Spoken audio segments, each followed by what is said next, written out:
warahmatullahi wabarakatuh. Apa kabar Anda semua? Kembali berjumpa dengan saya Rizky Arif dari Forum News Network.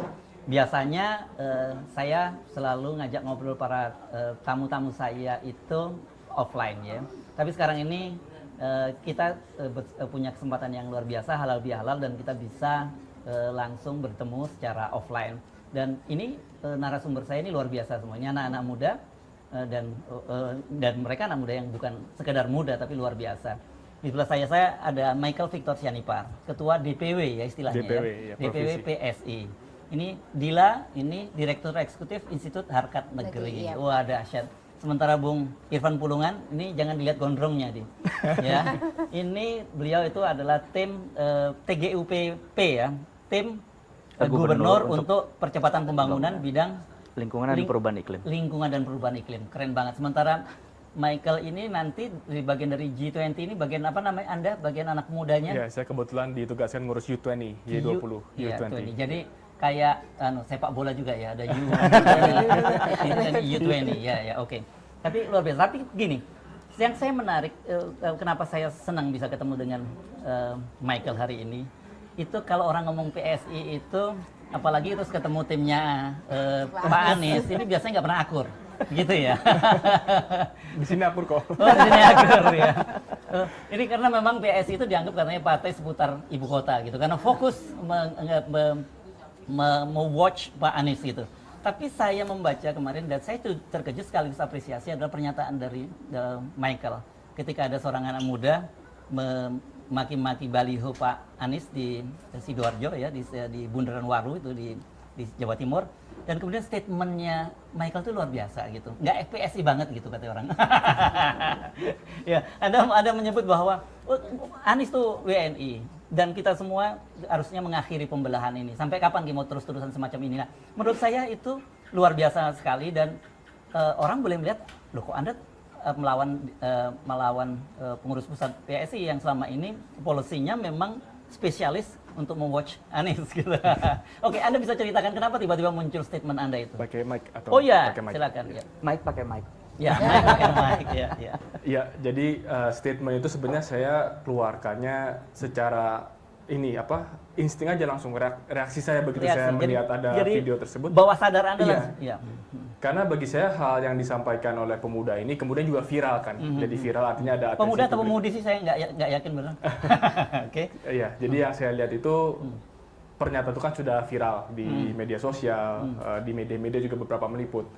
Dan saya merasa kalau hal ini tidak kita tegur secara terbuka, bahkan bisa jadi digoreng oleh pihak tertentu, Ya. itu nanti dampaknya jadi negatif untuk bangsa kita jangka panjang. Dan untuk jangka pendeknya ya kita sudah mau masuki tahun politik 2024, polarisasi ini kan kita belajar dari pengalaman. Pilpres sebelumnya selalu ada polarisasi. Nah, saya termasuk politisi muda yang jujur saja sudah muak dengan polarisasi. Oke. Walaupun realitanya di dalam politik pasti akan terjadi gitu ya. Karena itu mungkin insting dasar manusia juga untuk berseberangan gitu di dalam satu konteks politik. Tapi saya rasa perlu ada orang-orang yang punya keberanian dan juga punya komitmen untuk menyatakan tidak pada polarisasi. Kita sebagai bangsa Indonesia harus pertama-tama melihat persatuan kita apa. Sama-sama warga negara Indonesia. Sama-sama punya undang-undang dasar, Pancasila juga yang sama, dasar-dasar negara yang sama. Ya. Itu yang membuat kita satu bangsa. Bahwa kita mungkin ada agama berbeda-beda, etnis berbeda-beda, itu bagian dari keberagaman yang harusnya kita rayakan, selebrasi. Tapi bukan kemudian menjadi sesuatu yang kita ungkit untuk menjelekkan atau menjatuhkan. Oke. Nah, itu yang dilakukan oleh pemuda di video itu. Mungkin dia juga nggak menyangka videonya akan viral. Gitu. Tapi, nah itu bahayanya. Seringkali kita menggunakan ujaran kebencian itu tanpa menyangka ini akan viral. Ya. Jadi itu sehari-hari aja kita gunakan. Nah, tapi jangan sampai itu kemudian masuk ke dalam pemikiran bawah sadar dari banyak, apalagi pemuda-pemuda gitu. Jadi saya rasa pada saat ada kejadian seperti itu kita harus tegas. Dan tadi disebut soal PSI, saya sih nggak melihat saya berbeda dengan pusat. Bahkan setelah saya komentar itu, dari DPP, juru bicara, dan juga dari Dewan Pembina juga langsung mengatakan hal yang sama. Justru partai PSI, saya bicara PSI karena saya kader PSI, Partai Solidaritas Indonesia yang saya ketahui, lahir dengan dasar untuk menjaga toleransi. Dan kalimat-kalimat kebencian yang mengukit latar belakang suku agama itu intoleran. Harusnya PSI terdepan yang mengutuk ada perilaku atau ujaran kebencian seperti itu. Itu justru nilai harusnya yang saya yakini ada di PSI dan itu saya mau diterapkan dan saya juga akan mengutarakan itu. Jadi Anda confirm nggak dapat teguran ya dengan sikap Anda itu kemarin dia? Oh, justru dari pusat malah juga mengiyakan. Mengatakan kalimat yang sama juga. Kan tapi yang menarik begini, kemudian ketua fraksi di DPRD, kan fraksi itu bagaimanapun kepanjangan partai ya, kemudian juga membuat semacam pernyataan tertulis itu menegur juru bicara PSI pusat, ya Sigit Widodo kalau tidak salah yang dianggap menyebar hoax bahwa Pak Anies itu menggunakan anggaran untuk kampanye pilpres karena ada kaos-kaos yang dipakai oleh para pemudik. Dan statementnya itu langsung itu semacam dianggap teguran kepada DPP. Apakah itu kebijakan dari DPRD, ketua fraksi atau instruksi Anda sebagai ketua DPP? Jadi kalau itu yang saya juga konfirmasi kepada Bro Anggara, memang ketua fraksi adalah ditanya oleh wartawan. Sorry, setahu saya itu pernyataan tertulis, bukan? Oh, bukan. Jadi memang ada wartawan yang nanya, tapi memang wartawan itu kemudian bikin satu narasi. Ya kemudian sepertinya antara wartawan juga di-share karena memang isinya menarik gitu. Jadi bukan pernyataan tertulis yang disebarkan dengan sengaja gitu oleh Bro Anggara ini. Tapi itu menurut saya itu salah satu dari perbedaan pendapat ya terkait dengan satu situasi politik. Jadi menurut saya itu bukan satu perbedaan fundamental di dalam partai, tapi perbedaan pendapat. Jadi kita juga nggak, baik saya sebagai ketua DPW ataupun Bro Anggara sebagai anggota dewan, ketua fraksi juga sejauh ini tidak dapat teguran apa-apa. Dan juga kan disampaikan oleh pusat, PSI pusat bahwa itu perbedaan pendapat. Itu hal yang biasa di dalam partai kita. Tapi mungkin yang saya perlu garis bawahi di sini adalah ya saya melihat apa yang disampaikan Bro Anggara itu sebagai satu masukan, termasuk buat saya juga di level DPW gitu, bahwa kita sebagai partai politik harus memiliki satu pandangan yang lebih luas lagi. Dan ya kalau saya memang Jakarta pasti akan bicara isu Jakarta, dan saya tidak segan-segan menyatakan kalau PSI di Jakarta memang posisinya sebagai partai oposisi. Tapi sebagai partai oposisi pun kami adalah partai oposisi yang konstruktif. Kalau di Inggris, ini saya belajar dari politik di Inggris, itu ada istilah kalau partai oposisi di sana itu Her Majesty's Loyal Opposition.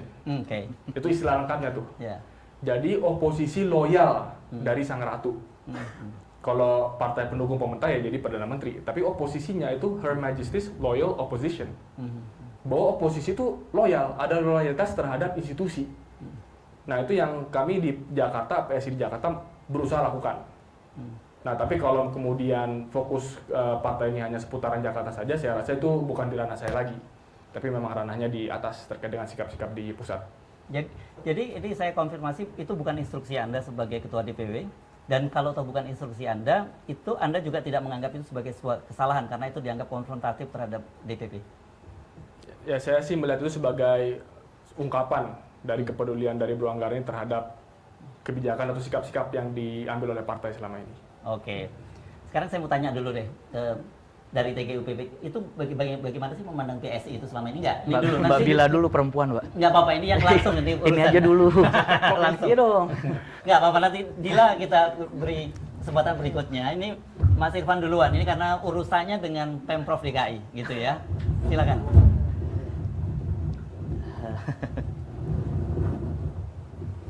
Ya, bagaimana Pak? Bagaimana? Apakah Anda sama dengan orang lain melihat, publik yang melihat bahwa PSI ini betul-betul menjadi semacam hatersnya dari Pak Anies gitu. Tapi kalau penjelasan Michael jelas berbeda dan orang melihat berbeda. Tapi PSI secara keseluruhan bagaimana menurut Anda? Menurut saya kan sebenarnya kebebasan menyampaikan pendapat itu diatur dan diberikan koridor yang sangat luas di Indonesia. Jadi semua orang yang memiliki pendapat tentunya itu berhak untuk dikeluarkan dan itu menjadi domain publik untuk didiskusikan. Jadi menurut saya pernyataan kelompok atau individu gitu, manapun kelompok itu mau PSI atau partai yang lain, tentunya adalah bagian dari bagaimana bangsa ini mengkonstruksi dan mendekonstruksi dirinya dalam konteks berbangsa dan bernegara. Jadi menurut saya itu suatu hal yang harus dimaknai sebagai proses terus bernegara dan berbangsa. Jadi dari situlah akan keluar semacam tesis dan antitesis begitu untuk melahirkan kebijakan-kebijakan yang baik, tidak hanya untuk bangsa dan negara tapi juga untuk mungkin karena kita bangsa Indonesia juga adalah bagian dari international community juga bagi regional dan global. Jadi menurut saya tidak memandang bagaimana pernyataan itu. Jadi gini, kan ada pernyataan yang dibuat itu kemudian menjadi viral karena melihat messengernya. Kalau saya sih melihatnya bukan messengernya yang harus kita lihat, tapi kemudian pesan itu adalah bagian dari rekonstruksi dan dekonstruksi berbangsa dan bernegara untuk melahirkan hal-hal yang baik gitu ya, hal-hal yang bermartabat bagi Jakarta, bagi Indonesia dan bagi peran kita sebagai komunitas global, Pak. Kira-kira begitu. Tapi Anda melihat nggak bahwa problem orang banyak selalu bicara soal pembelahan gitu ya di masyarakat. Apakah Anda melihat hal yang sama bahwa soal ini sangat serius dan ada level yang cukup membahayakan? Iya, tentunya pembelahan itu kan menjadi bagian dari bagaimana kita menjadi barrier kita untuk maju ke depan gitu ya. Jadi dalam konteks saya sebagai orang yang berkecimpung di isu lingkungan dan isu perubahan iklim kan sebenarnya masalah paling besar itu bukan kebijakannya disusun gitu, tapi bagaimana kebijakan itu di-engage oleh masyarakat. Nah, peran pemuda menurut saya itu penting, makanya peran kami yang masih muda-muda ini sangat penting untuk tidak hanya menutup pembelahannya. Jangan terlalu sering ngomong yang kami yang muda-muda ya, karena agak sensitif buat saya ya. Oke. Pembelahan muda dan iya, itu pembelahan muda. Tapi itu terjadi pada saat memang engagement dalam konteks lingkungan itu kan akan kita rasakan 20-30 tahun ke depan. Itu akan dirasakan oleh anak di bawah umur 20 tahun. Ya. Jadi saya rasa pembelahan itu akan menjadi sangat berdampak begitu bila dalam konteks itu kita tidak bisa menemukan bukan kata sepakat tapi menemukan sebuah semacam pandangan besar bersama gitu ya, ide besar bersama untuk menyelesaikan masalah-masalah tersebut. Dan saya rasa sekarang saat yang paling tepat nih ada U20 gitu, Mike chairman-nya gitu ya. Jadi konteks itu saya rasa bukan hanya pembelahannya Pak, tapi bagaimana kemudian anak-anak muda ini bisa mendesain sebuah masukan begitu untuk bisa tidak hanya menutup pembelahan itu, tapi juga mendorong kebijakan-kebijakan yang akan berguna bagi bangsa dan negara ini. Begitu. Ya, sekarang pindah dulu ke Dila ya. Ini Direktur Eksekutif Institut Harkat Negeri ya. Iya. Oke, silakan Anda melihat, kalau Anda melihat apa sebenarnya problem yang sangat besar bagi bangsa Indonesia ini, terutama dari sisi anak-anak muda, dan juga tadi kembali juga soal pembelahan tadi. Orang banyak sekali yang sangat-sangat khawatir. Jadi ketika kita kemudian mendengar pernyataan dari Michael gitu, banyak orang yang merasa lega. Oh, ternyata tidak semua anak muda berpikir tentang seperti itu. Pertama mungkin teladan ya. Kita pemuda sekarang dihadapkan banyak tokoh-tokoh yang kalau misalnya yang ditiru yang mana ya gitu, tokoh yang mana yang bisa kita jadikan contoh gitu.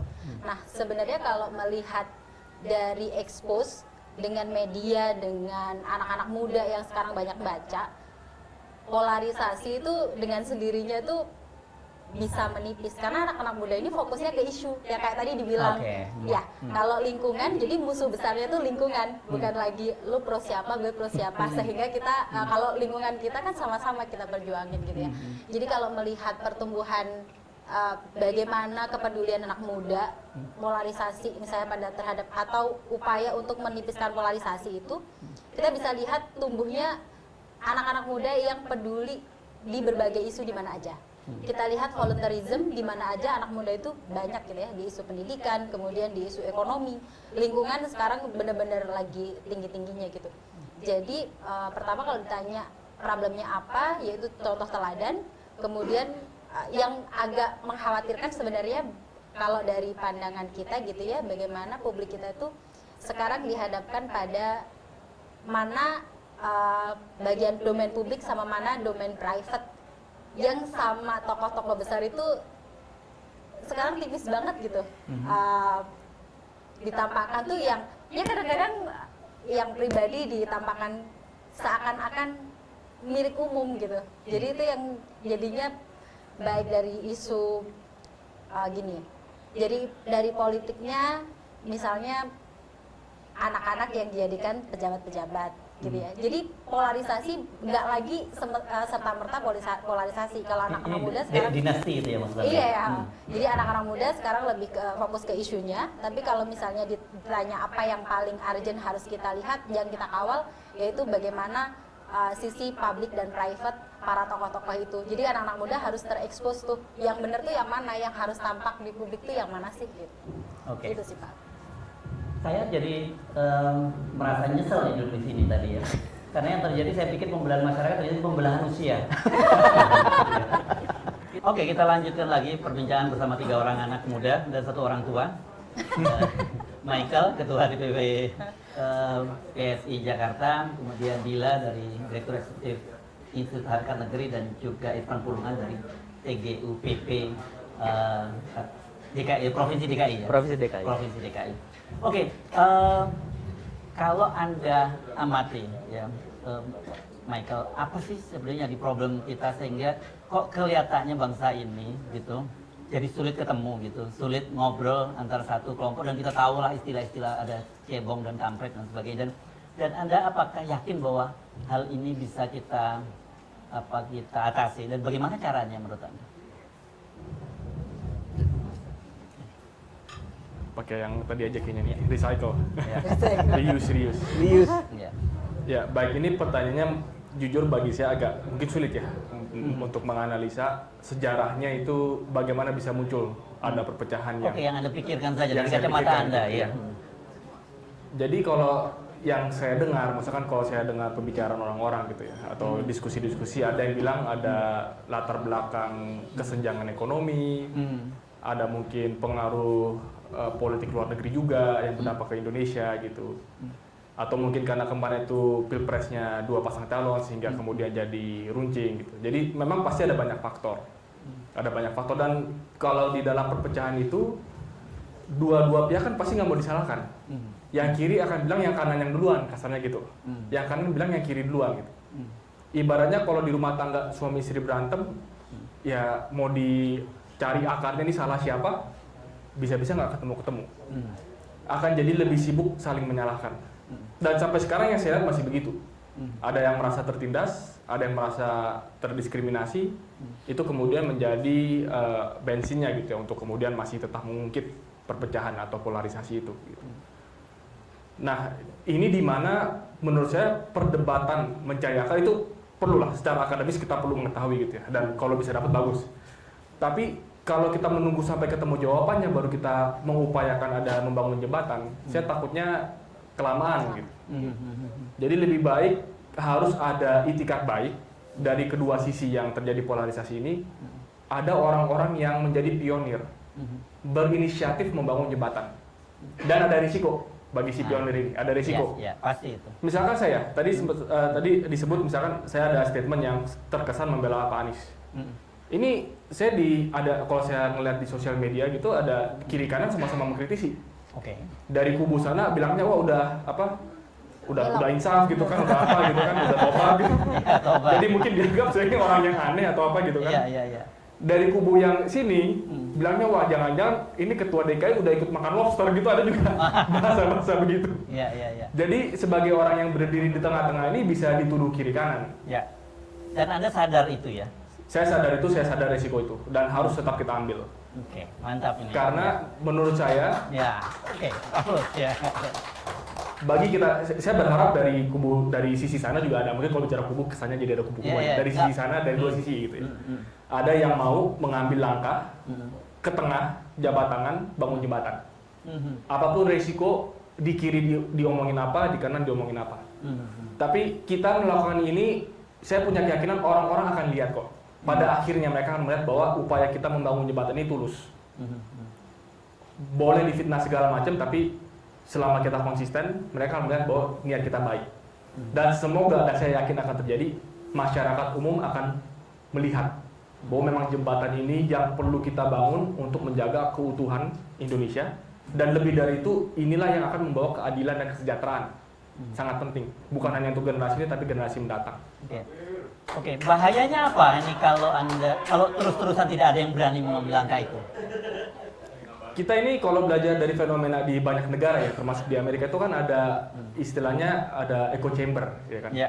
Di sosial media. Biasa kalau sosial media itu ada algoritmanya kan. Ya. Akhirnya yang kita lihat di sosial media kita itu apa yang kita suka lihat. Jadi makin lama makin ekstrim gitu.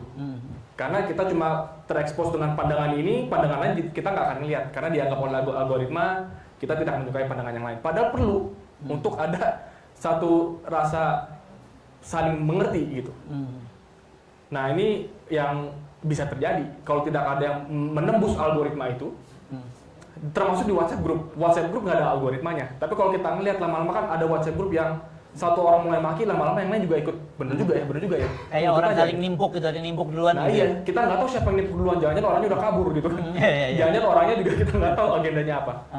Nah ini penting sekali ada jembatan. Dan saya mungkin kaitkan dengan acara U20, karena kebetulan saya juga co-chair dari acara U20 itu. Ini pertama kali dalam sejarah U20 itu kita mengangkat tema khusus, temanya berdiri sendiri, yaitu soal keberagaman dan inklusi. Jadi pada saat panitia U20 Indonesia kita rapat, kita mau sebagai tuan rumah kan kita menentukan agendanya apa.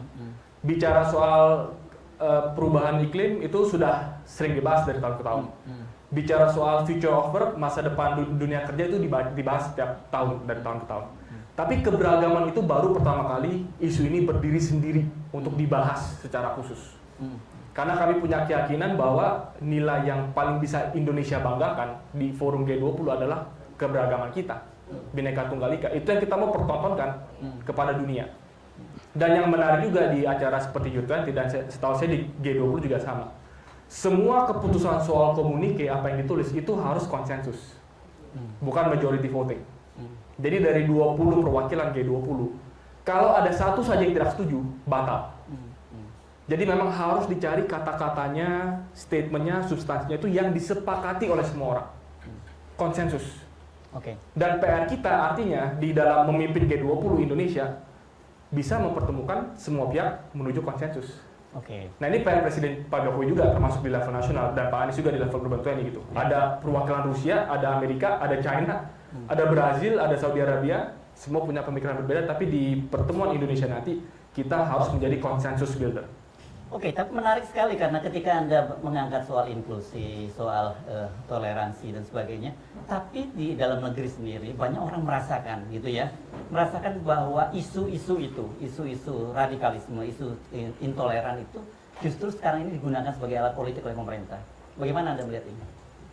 Ya, jadi kalau yang saya lihat, saya rasa kita juga jangan kemudian artinya kita mau membangun jembatan seolah-olah merasa tidak ada permasalahan. Ini pendapat saya ya, bahwa saya lihat di kiri ada masalah, di kanan ada masalah. Dan seringkali istilahnya jadi strawman kan, strawman fallacy ya kalau di logika gitu kan. Logikanya ya. Jadi yang kiri melihat dari kanan itu kita cari yang paling ekstrim, kemudian mencap seluruh yang di kanan itu, lu kan ini kan. Strawman fallacy-nya di sana. Jadi kita anggap aja semuanya itu yang ekstrim gitu. Carilah titik terlemahnya, kita anggap semuanya seperti itu gitu. Dan kanan ke kiri juga seperti itu. Jadi kita perlu, ya saya rasa memang perlu ada keterbukaan bahwa dari yang kiri ini memang ada concern. Mungkin kalau dari sisi kiri ini kan concern soal radikalisme. Dari sisi kanan, ya mungkin karena saya dari kiri mungkin agak lebih susah membayangkan. Dari kanan pasti juga ada concern terkait dengan sisi kiri. Mungkin sekarang ini terlalu banyak memegang kekuasaan, ada kesemena-menaan gitu. Itu kan juga concern yang saya rasa ada validitasnya. Kemudian ada juga persepsi bahwa narasi-narasi tertentu radikalisme digunakan sebagai alat untuk menjustifikasi korupsi, menjustifikasi pelemahan institusi seperti KPK gitu. Dan ya, mungkin ya saya rasa ada istilah juga kadrunisasi. Apapun masalah masalah bangsa dicap aja kadrun. Habis beres sudah selesai gitu. Nah ini saya rasa juga tidak sehat. Jadi bahwa ada permasalahan dasar yang memang kita harus selesaikan, baik itu di kiri, kanan, tengah, itu pasti. Tapi jangan itu kemudian dijadikan dasar alasan untuk mengelompokkan sebagian masyarakat Indonesia, kemudian memunculkan tembok-tembok pemecah belah. Oke, saya terusin dulu ya dengan Michael ini ya. Oke, tadi itu kan ada disebut ada echo chambers gitu ya. Dan orang hanya menerima informasi itu dari apa yang dia mau dan juga dari lingkungan sendiri gitu. Saya mau tanya pada Anda yang Anda tadi sudah terbuka ngomong kami dari kiri gitu. Memang narasi radikalisme itu sangat menakutkan buat teman-teman di seberang sana, di yang menjadi kelompok kiri yang Anda sebut tadi. Kalau saya lihat dari WhatsApp grupnya itu konspirasi teori kan pasti ada lah kiri kanan itu ada. Kalau konspirasi teori yang di-share di grup-grup yang saya juga ada di dalamnya itu memang lumayan mengerikan sih ancaman dari radikalisme ini. Dan mereka percaya itu ya? Mereka sangat percaya itu. Oke. Nah ini juga jadi menarik gitu kan. Iya. Dan ini kan jadi satu hal yang kayak karena kita nggak pernah ketemu, persepsi kita tuh macam-macam soal yang dari di sana itu. Tapi begitu kita duduk nih, misalnya saya dengan TGUP, oh ternyata ganteng juga ya gitu. Ternyata ramah gitu. Ternyata kalau ngobrol bareng baik-baik aja dan banyak titik pertemuan. Iya. Karena kalau kita nggak pernah ketemu, yang kita bayangkan adalah perbedaan. Oke. Tapi pada saat kita bertemu sama-sama orang Indonesia, sama-sama cinta Republik ini, sama-sama mau Indonesia punya standing yang dihormati di dunia, punya peran menjaga perdamaian dunia, sama-sama peduli terhadap kesenjangan ekonomi. Kalau kita bicara itu, mau kiri mau kanan peduli nggak peduli pasti masalah kesenjangan ekonomi, masalah kesenjangan pembangunan. Jadi ada banyak titik pertemuan yang tidak kita bahas. Lebih sibuk bahas perbedaan. Iya. Oke, jadi menurut Anda harus ada yang mulai berani membangun jembatan dengan risiko akan dibenci oleh kiri maupun kanan, sebelah pihak ya. Pertanyaan terakhir buat Anda, apakah orang seperti Anda ini banyak? Yang berani menurut saya nggak banyak. Oke. Tapi saya yakin, saya percaya ada silent majority. Bahwa banyak orang juga sebenarnya mau ada damai udah di tengah, ada jembatan. Tapi yang biasa, ini kan fenomena ya yang terjadi di mana yang keras itu berbicara itu yang ekstrim, ekstrim kiri, ekstrim kanan, mendominasi diskursus kita gitu. Tapi pada saat yang berani bilang enggak, kita nggak ekstrim kiri, nggak ekstrim kanan kok. Kita Indonesia memang beragam. Sejarahnya kita juga ada yang di kiri, ada yang di kanan. Kenyataannya kita berpuluh-puluh tahun bisa hidup berbangsa bernegara, bisa memajukan Indonesia. Kenapa kita sekarang jadi sangat khawatir satu sama lain? Seolah-olah pihak sana ingin menyingkirkan kita, mengeliminasi kita dari bangsa ini. Gitu. Nah itu yang berpikiran bahwa sebenarnya persamaan itu lebih penting, saya yakin itu mayoritas. Mantap. Tapi belum ada cukup yang berani berbicara. Oke.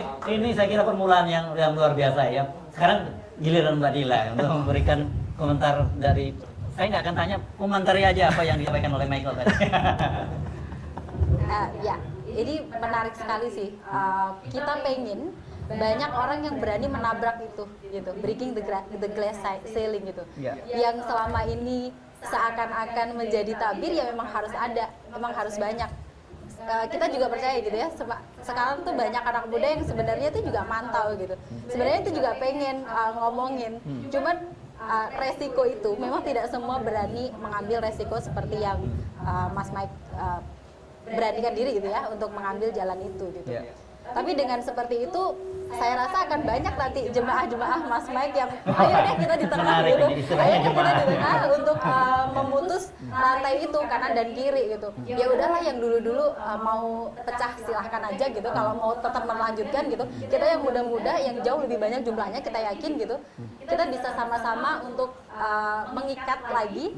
Kita yakinkan ke mereka isu kita tidak hanya itu aja. Lagi-lagi balik lagi ke situ gitu. Dan kekuatan anak muda luar biasa sih untuk itu.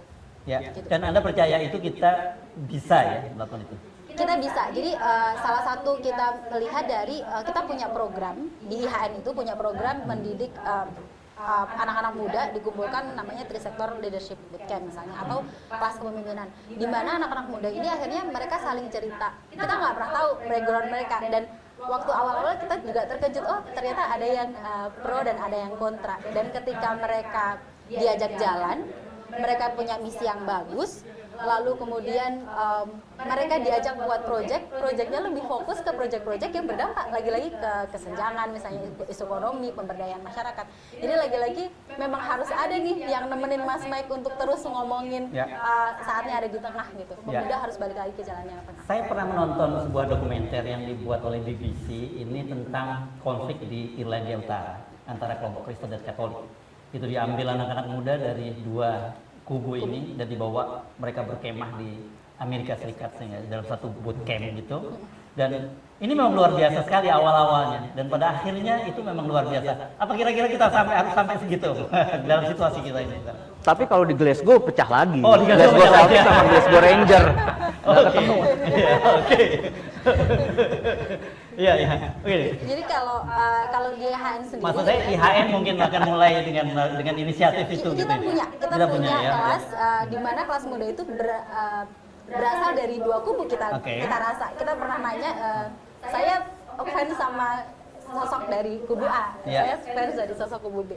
Jadi dari sini, cross gitu ya, kita ambil anak-anak muda yang berprestasi, memang kita seleksi gitu, dan dari situ muncul diskusi-diskusi yang justru fokusnya nggak lagi ada di isu pembelahan, fokusnya lagi ada di permasalahan negara yang mana sih yang ingin kita selesaikan. Jadi yang seperti itu hanya saja memang media harus kita dorong untuk mulai mengekspos anak-anak muda yang juga peduli gitu.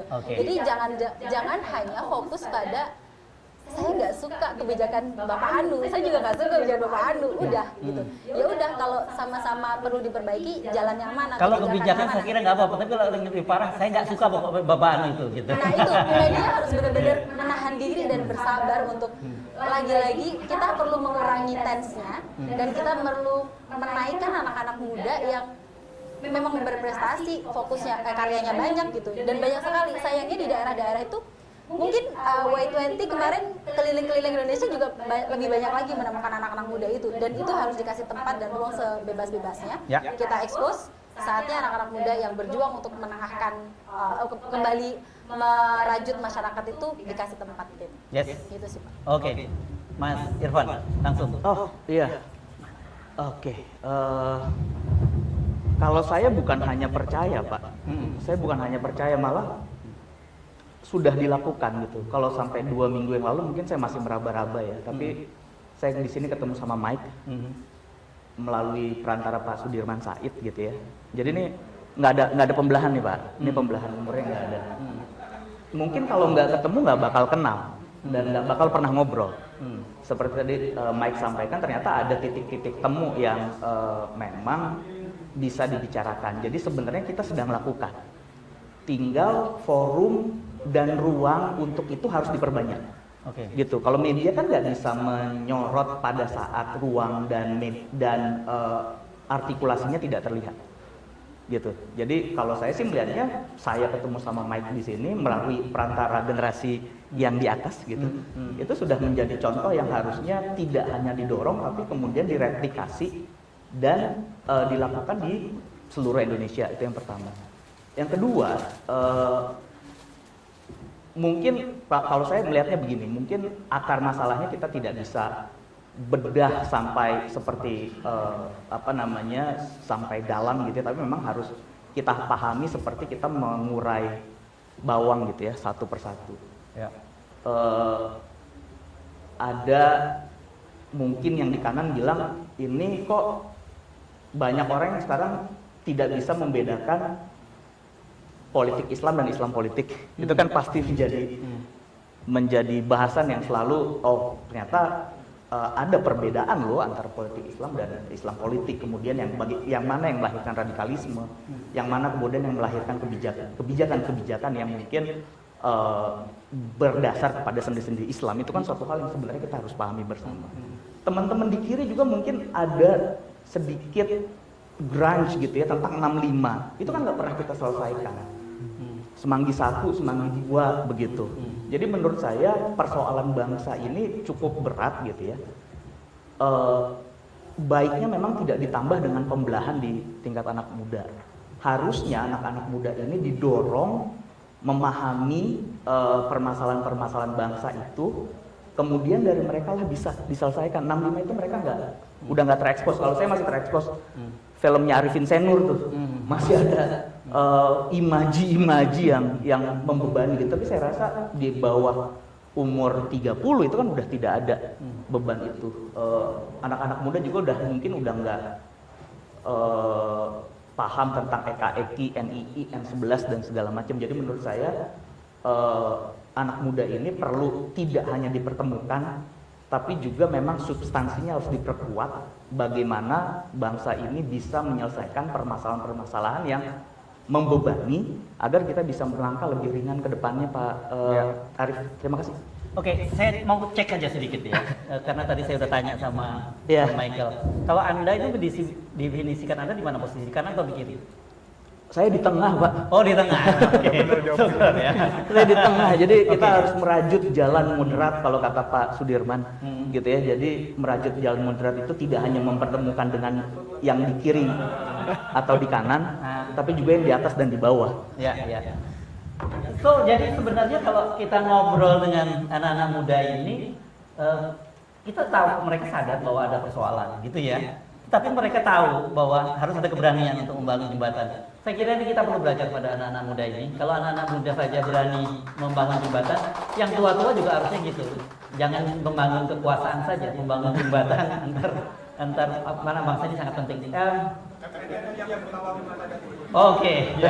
Saya kira kita konsisten FNN dalam sebuah setiap narasinya kita memang kita menjadi kritikus dari pemerintah, tetapi kita juga ingin menyadarkan pada bangsa ini kalau terus-menerus kita terbelah dalam posisi kiri kanan, Islam kecebong kampret, Islam non Islam, saya kira yang akan menanggung risikonya anak-anak muda ini. Karena mereka kita mewariskan sebuah bangsa yang tercapek-capek gitu ya. Oke, saya mungkin saya perlu memberi waktu Anda untuk mengendapkan apa yang dipikirkan oleh teman-teman anak muda ini sambil kita memikirkan gitu, apakah kita juga berani mulai membangun jembatan. Gitu kalau Anda mulai membangun jembatan, saya kira mungkin jangan bikin jembatan yang besar dulu. Bangun jembatan kecil di antara kita gitu, dan kemudian lama-lama jembatan ini akan semakin banyak jembatan-jembatan, dan suatu saat kita akan balik ngomong, mari kita sama-sama bangun jembatan besar bangsa Indonesia ini sehingga kita tidak lagi ada lagi pembelahan-pembelahan dan kita tetap sebagai bangsa Indonesia. Saya kira itu saya Ibnu Arif, saya ucapkan terima kasih Michael, Mbak Dila, juga Irfan Pulungan ya. Sampai jumpa lagi. Assalamualaikum warahmatullahi wabarakatuh. Waalaikumsalam.